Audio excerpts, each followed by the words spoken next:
US investment green card. $800,000 must have legally documented money.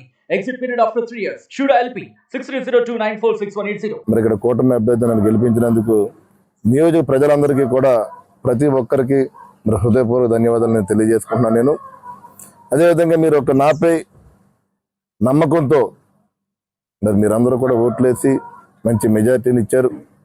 మీ నమ్మకాన్ని, మీరు చూపించిన అభిమానాన్ని, ప్రేమని కూడా ఈ 5 సంవత్సరాల బాధ్యతని మీరు ఇచ్చిన నాకు ఈ బరువైన బాధ్యతని నరసాపురం నియోజక ప్రజలందరికీ కూడా నిరంతరం అందుబాటులో ఉండి నరసాపురాన్ని అభివృద్ధి పదంగా ముందుకు తీసుకెళ్లే విధంగా కూడా నేను నా ప్రయాణం ఉంటుందని చెప్పి నియోజక ప్రజలందరికీ కూడా నేను తెలియజేస్తున్నాను. నేను మీరు చూశారు నిన్న మరి ముఖ్యమంత్రి గారు ఏదైతే హామీలు మేము ఇచ్చామో, మేము ఎలక్షన్ ప్రక్రియలో హామీలు ఇచ్చామో, మరి మొదటగా నిన్న సంతకం కూడా ఆయన మరి ఏదైతే ల్యాండ్ టైటిల్ యాక్ట్ ఉందో మరి ఆ టైటిల్ యాక్ట్ మీద కూడా సంతకం పెట్టడం కూడా మనం చూసాం.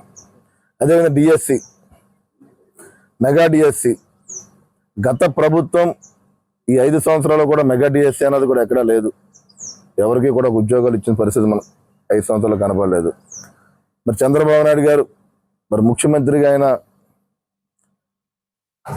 ఛార్జ్ తీసుకున్న మొదటి రోజునే ఈ మెగా డిఎస్సి మీద కూడా దాదాపు 16,000 పైచిలకు మెగా డిఎస్సి ఉద్యోగాలు ఇవ్వడానికి మరి ఆయన సంతకం పెట్టిన సందర్భం కూడా మనం గుర్తు చేసుకోవాలి.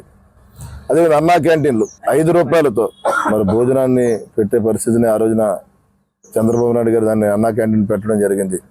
మరి గత ప్రభుత్వంలో కనుక అన్నా క్యాంటీన్ కూడా మూసివేయడం, మరలా చంద్రబాబు నాయుడు గారు ఛార్జ్ తీసుకున్న తర్వాత కూడా ఈ అన్నా క్యాంటీన్ కూడా ఆయన అక్కడే అదే ప్లేస్లోనే అన్నా క్యాంటీన్ మేము తిరిగి పునరుద్ధరణ చెప్పి సందర్భం తెలియజేస్తున్నాను.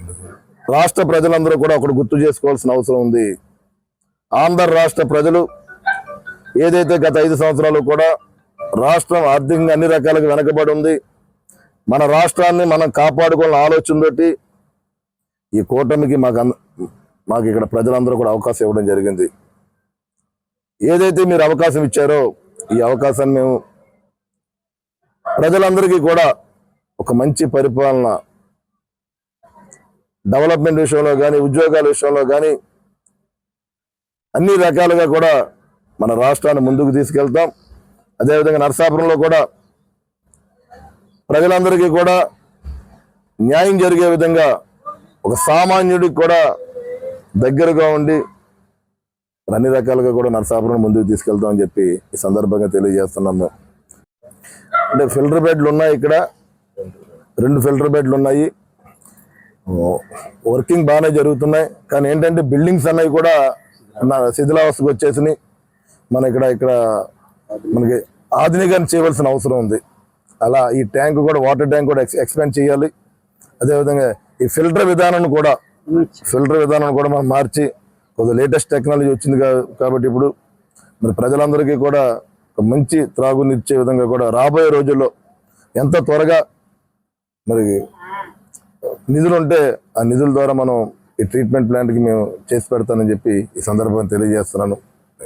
ఇక్కడ మేము ఏదైతే ఈ వాటర్ ట్యాంకు ప్రక్రియ ఉందో, ట్రీట్మెంట్ ప్లాంట్ ఉందో, మరి ఇక్కడికి వచ్చి మేము ఇక్కడ పర్యవేక్షణ చేస్తాం. మేము ఏ రకంగా ఇక్కడ వాటర్ వెళ్తుంది, మరి రాబోయే రోజుల్లో దాదాపు ఇది కూడా ఇక్కడ ఈ వాటర్ ట్రీట్మెంట్ ప్లాంట్ కూడా 40 సంవత్సరాల కిందట మరి కట్టడం చాలా ఇక్కడ ఇబ్బందులు ఉన్నాయి. మనకి ఏదైనా జనరల్ ఫండ్ ఉంటే కనుక రాబోయే రోజుల్లో ఈ ట్రీట్మెంట్ ప్లాంట్ను కూడా ఆధునీకరణతో ఇవాళ టెక్నాలజీ పెరిగింది, మరి వాటర్ ఇన్ఫ్లో కానీ అవుట్ఫ్లో కానీ పెంచే విధంగా ఏదైతే ఈ వాటర్ ట్యాంక్ ఉందో వాటర్ ట్యాంక్ కూడా మనం పెంచుకునే విధంగానే రాబోయే రోజుల్లో మన జనరల్ ఫండ్ నుంచి ఫండ్ ద్వారా ఈ ట్రీట్మెంట్ ప్లాంట్ను కూడా మనం డెవలప్మెంట్ చేసి మరి నరసాపురం నియోజక ప్రజలకి, ప్రత్యేకంగా అర్బన్ ప్రజలందరికీ కూడా ఒక మంచి త్రాగునీరుని ఇచ్చే విధంగా మరి మేము ముందుకు వెళ్తామని చెప్పి సందర్భంగా తెలియజేసుకుంటూ మరిన్ని వీడియోస్ కోసం ఛానల్ ని సబ్స్క్రైబ్ చేయండి, లేటెస్ట్ అప్డేట్స్ కోసం వాట్సాప్ ఛానల్ ని ఫాలో చేయండి అండ్ లింక్ డిస్క్రిప్షన్ లో ఉంది.